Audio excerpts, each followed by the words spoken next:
So the Washington Post has a hilariously insane story. Why one man keeps ramming his car into the Ten Commandments statues on government property. So the Washington Post goes on here. Authorities identified Michael Tate Reed as the driver who rammed into a newly installed Ten Commandments monument less than 24 hours after it was placed on the Arkansas State Capitol grounds. In the video, Arkansas Capitol Dome can be seen lit against the night sky as the Dodge Dart accelerates to 10, then 20 miles an hour. Oh my goodness, a man says as he flicks on the car's lights. Freedom! Okay, so right off the bat, this guy sounds like he's a little off his rocker and kind of a badass. And I only say that because I'm not for destruction of government property or any property, but I am so against the separation of church and state. I don't care if somebody else gets arrested plowing into it. I mean, yes, it's wrong, and if I was in a jury, I'd convict him of being guilty, but am I gonna lose sleep over it? Best believe I'm not. So, as the authorities say, the man in the video is Michael Tate Reed, an alleged serial destroyer of Ten Commandments monuments. He was arrested by state capitol police officers at the scene early Wednesday, according to Chris Powell, a spokesman for the Arkansas Secretary of State. Reed is charged with criminal trespass, first-degree criminal mischief, and defacing objects of public interest. That object of public interest? A 3-ton granite monument that had been installed less than 24 hours before its violent pre-dawn demise on the southwest lawn of the state capitol in Little Rock.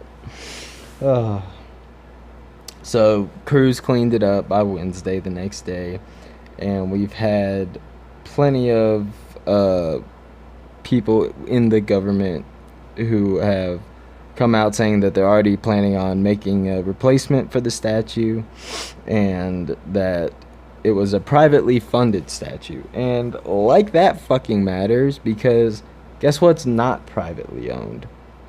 The state capitol. Pretty sure the citizens own the state capitol.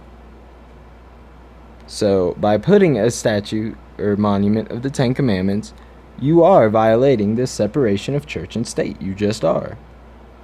So here's the funniest part of the story to me. After plans for the Ten Commandments monument were announced in Arkansas, the Satanic Temple pushed for a competing statue of Baphomet, a goat-headed, angel-winged creature accompanied by 2 children smiling at it, the AP reported.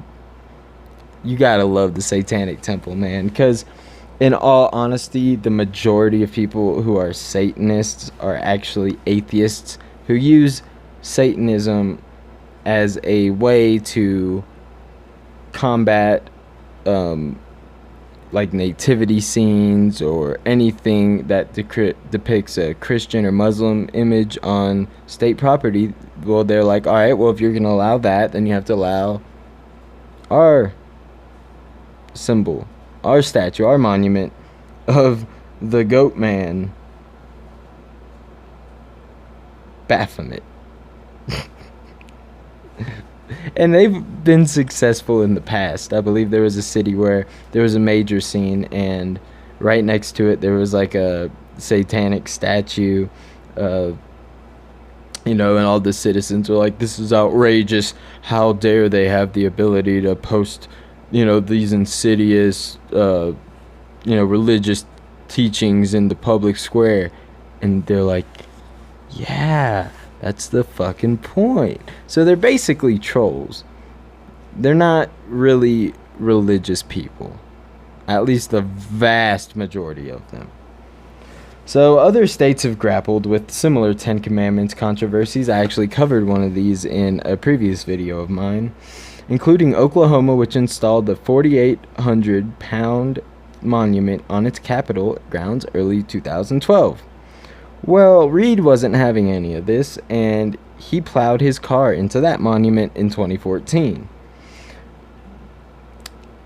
But it was replaced and stood on the Capitol grounds until the state Supreme Court ruled it had to be removed. So, again, the guy is not going about it the right way, but he has a point.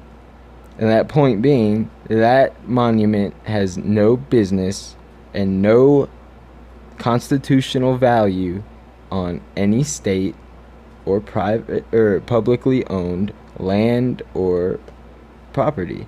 Easy as that. So, in 2014, he breaks down this other monument, and at that time, George ordered him to receive a psychological evaluation, and he was diagnosed with schizoaffective disorder. Never heard of that one. And released under an agreement that required him to continue treatment.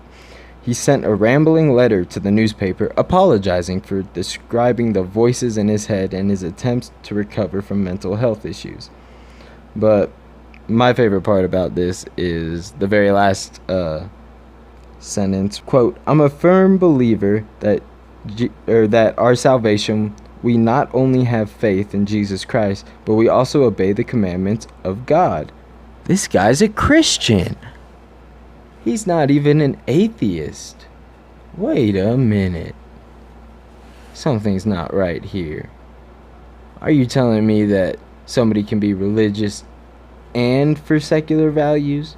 Which is to say that anybody can practice the religion of their choosing without being forced to disband or stop by the government.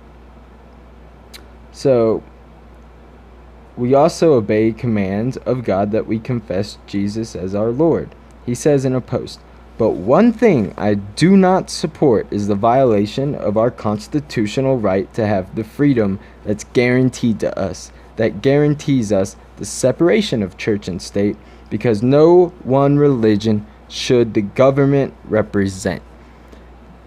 I mean, damn, this dude doesn't sound like he's schizoid or mentally impaired just based off that statement, because that is 100% right.